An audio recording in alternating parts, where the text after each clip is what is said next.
জামাত নেতার জিহ্বা ছিঁড়ে ফেলার হুঁশিয়ারি। নারীদের নিয়ে যে উস্কানিমূলক এবং খুব বাজে একটি মন্তব্য করেছেন জামাতের আমির, তাকে নিয়েই এখন তোলপাড় সারা নেট দুনিয়া। তাহলে চলুন আমরা এর সত্যতা জানি এবং কেন তাকে নিয়ে এই নেট দুনিয়া তোলপাড় হয়েছে। ঢাকা বিশ্ববিদ্যালয়ের কেন্দ্রীয় ছাত্র সংগঠন ডাকসু নিয়ে বরগুনার জামাতের নেতা মোহাম্মদ শামীম আহসানের মন্তব্যের তীব্র সমালোচনা করেছেন বিশ্ববিদ্যালয়ের শিক্ষার্থীরা। এ সময় বিক্ষোভকারী শিক্ষার্থীরা তার জিহ্বা ছিঁড়ে ফেলার হুঁশিয়ারি দেন। এর আগে এই জামাত নেতা বলেন, ঢাকা বিশ্ববিদ্যালয়ের কেন্দ্রীয় ছাত্র সংগঠন ডাকসু একসময় বেশ্যাখানা ও মাদকের আড্ডা ছিল।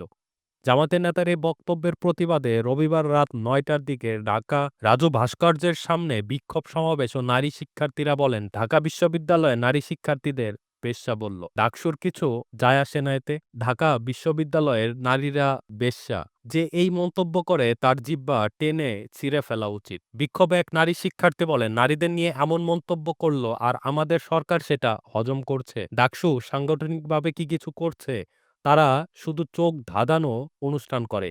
এর চেয়ে লজ্জার আর কিছু নেই। তার পাশের সিটে বসে থাকা ডাকসুর সদস্য নারীদের বেশ্যা বলে আখ্যায়িত করা হয়। তখন তার কোনো প্রতিবাদ নেই। এই লজ্জা নিয়ে কিভাবে ডাকসু অফিসে যায় ডাকসুর নেতারা? তিনি বলেন, ডাকসুর নেতারা ক্যাম্পাসে কোনো সময় দেয় না। তারা কি করে?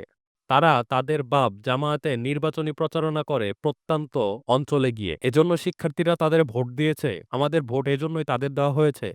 এর আগে বরগুনা জেলা জামায়াত ইসলামী সহকারী সেক্রেটারি মোহাম্মদ শামীম আহসানের পুষ্পতলিকা দাহ করা হয়। এর আগে ঢাকা বিশ্ববিদ্যালয়ের প্রশাসন সংবাদ বিজ্ঞপ্তির মাধ্যমে শামীম আহসানের বক্তব্য অশ্লীল, কুরুচিপূর্ণ হিসেবে আখ্যায়িত করা হয়।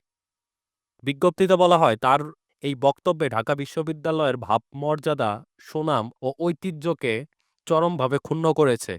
বিশ্ববিদ্যালয় কর্তৃপক্ষ অবিলম্বে এই বক্তব্য প্রত্যাহার করে ক্ষমা চাওয়ার আহ্বান জানাচ্ছে। তো সবদিকে কিন্তু নারীদের নিয়ে উস্কানি এবং নারীদের ছোট করে, হেয় করে কথা বলা হচ্ছে। এগুলো আসলে আপনারা কেমনভাবে দেখছেন আর আপনাদের কাছে কি মনে হয়? অবশ্যই আপনার মূল্যবান মতামতটি এখানে জানাতে ভুলবেন না।